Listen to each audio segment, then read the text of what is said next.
Thank you for the opportunity to testify regarding the attack on the U.S. Capitol on January 6, 2021. It is with honor and heavy heart that I come before you to tell you my story from a painful first-hand experience of what happened that terrible day at the Capitol. I'm providing this testimony solely on my personal capacity and not as a representative of the U.S. Capitol. It is imperative that the events of January 6 are fully investigated, and the Congress and the American people know the truth of what actually occurred, and that all those responsible are held accountable, particularly to ensure that horrific and shameful event in our history never repeats itself. I applaud you for pursuing this objective. Even though there is overwhelming evidence to the contrary, including hours and hours of videos and photographic coverage, there is a continuous shocking attempt to ignore or try to destroy the truth of what truly happened that day, and to whitewash the facts into something other than what they all mistakenly reveal, an attack on our democracy by a violent domestic extremist and a stain on our history and our moral standing here at home and abroad. As a child in the Dominican Republic, I look up to the United States as the land of opportunity and a place to better myself. And from that moment I landed at JFK in 1992, I have tried to pursue that goal. Thankfully, I achieved that goal on many levels. I was the first in my family to graduate college, join the Army, and become a police officer. On July 23rd, 1999, the day before my 21st birthday, I raised my hand and swore to protect the Constitution of the United States. Because this country gave me an opportunity to become anything that I wanted. At that time, I already started basic training with the Army Reserves. In fact, I raised my hand several times in ceremonies to pledge my commitment to defend and protect the Constitution of the United States. When I joined the Army Reserves, when I was promoted to Sergeant War in the Army, when I was promoted during my naturalization ceremony, and when my reenlistment in the Army, when I joined the United States Capitol Police, and lastly, when I was promoted to Sergeant 3 years ago. I have always taken my oath seriously. On January 6, 2021, I fulfilled my oath once more, this time to defend the United States Capitol and members of Congress carrying out their constitutional duties to certify the results of the November 2020 presidential election. To be honest, I did not recognize my fellow citizens who stormed the Capitol on January 6, or the United States that they claim to represent. When I was 25 years old and then a sergeant in the Army, I had deployed to Iraq for Operation Iraqi Freedom. From time to time, I volunteered to travel on IED-infested roads to conduct supply missions for U.S. and allied forces and local Iraqi population as well. But on January 6, for the first time, I was more afraid to work at the Capitol than my entire deployment to Iraq. In Iraq, we expected armed violence because we were in a war zone, but nothing in my experience in the Army or as a law enforcement officer prepared me for what we confronted on January 6. The verbal assaults and disrespect we endured from the rioters were bad enough. I was falsely accused of betraying my oath, of choosing my paycheck over my loyalty to the U.S. Constitution, even as I defended the very democratic process that protected everyone in the hostile crowd. While I was at the Lower West Terrace at the Capitol, working with my fellow officers to prevent the breach and restore order. The rioters called me a traitor, a disgrace, and shouted that I, an Army veteran and a police officer, should be executed. Some of the rioters had the audacity to tell me there was nothing personal, that they would go through me, through us, police officers, to achieve their goal, as they were breaking metal barriers to use as a weapon against us. Or they use more menacing language. If you shoot us, we all have weapons, we will shoot back. Or we'll get our guns, we outnumber you. They said, join us. I heard specific threats to the lives of Speaker Nancy Pelosi and then also Vice President Mike Pence. But the physical violence we experienced was horrific and devastating. My fellow officers and I were punched, kicked, shoved, sprayed with chemical irritants, and even blinded with eye-damaging lasers by a violent mob, who apparently saw us, law enforcement officers, dedicated to ironically protecting them as U.S. citizens, as an impediment to their attempted insurrection. The mob brought weapons to try to accomplish their insurrectionist objectives and use them against us. These weapons included hammers, rebars, knives, baton, and police shields taken by force, as well as bear spray and pepper spray. Some of the rioters wore tactical gear, including bulletproof vests and gas masks. The rioter also forcibly took out batons and shields to use them against us. I was particularly shocked at seeing the insurrectionists violently attack us with the very American flag that they claim to sought to protect. Based on the coordinated tactics we observed and verbal commands we heard, it appears that many of these attackers had law enforcement or military experience. The rioters were vicious and relentless. We found ourselves in a violent battle, desperate to attempt to prevent the breach of the Capitol by the entrance near the inauguration stage. Metropolitan police officers were being pulled into the crowd. We have one right here, right next to me.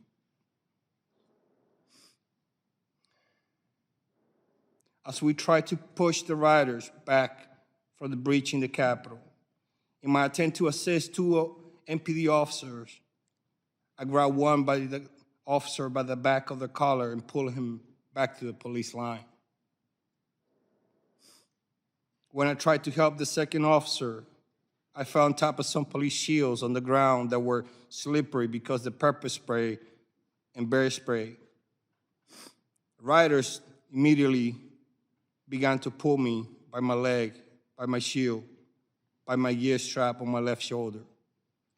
My survivor's instincts kicked in, and I started kicking and punching as I tried in vain to get MPD officer attention behind and above me. But they could not help me because they also were being attacked.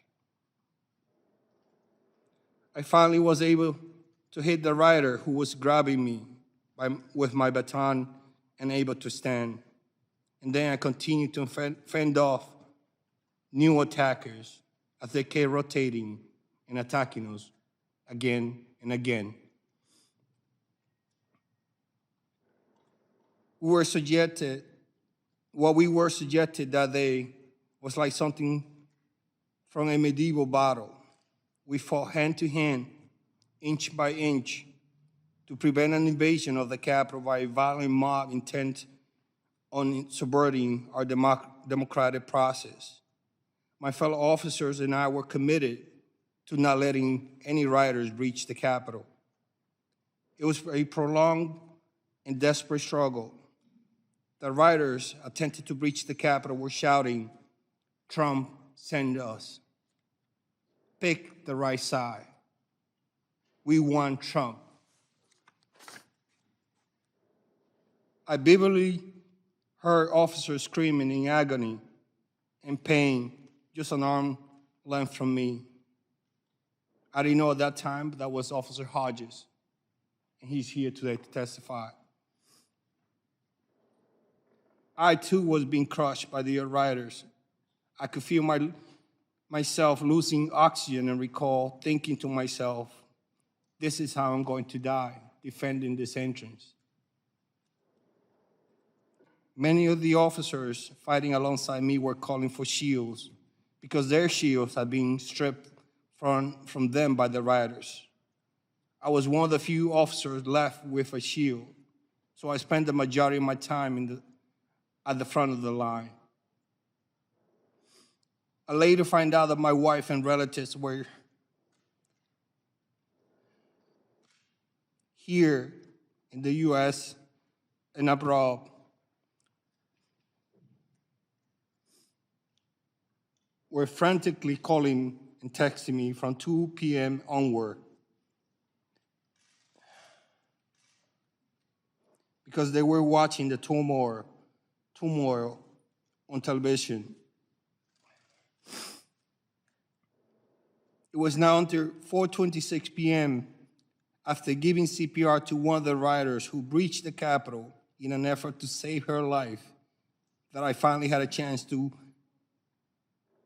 let my own family know that I was alive.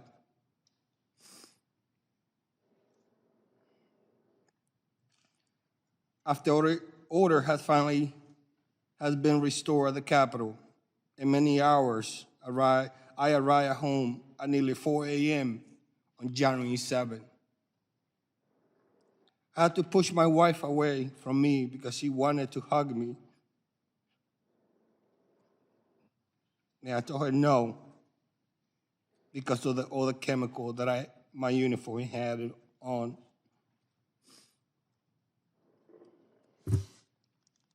Sorry.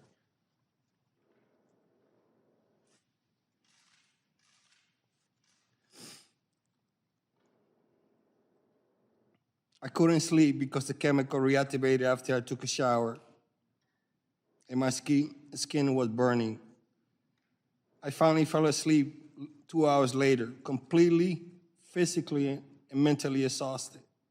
Yet by 8 o'clock a.m., I was already back, on my way back to the Capitol.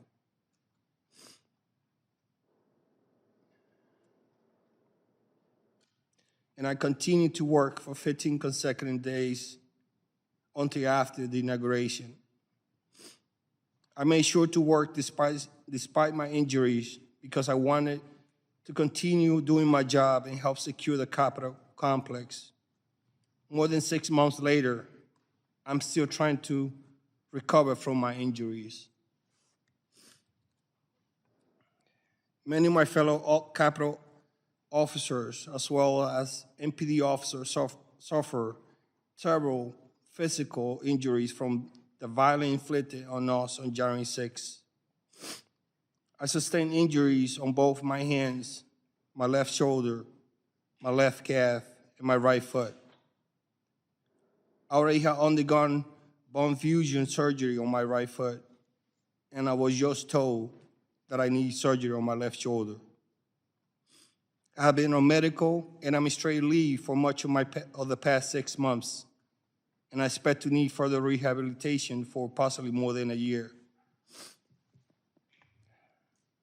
There are some who express outrage when someone kneels while calling for social justice. Where are those same people expressing the outrage to condemn the violence attack on law enforcement, the Capitol, and our American democracy? I'm still waiting for them. As Americans in the world watch in horror what was happening at the Capitol, we did not receive timely reinforcement and support we needed.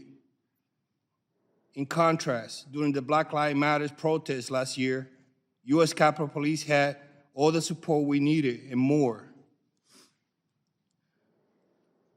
Why the different response?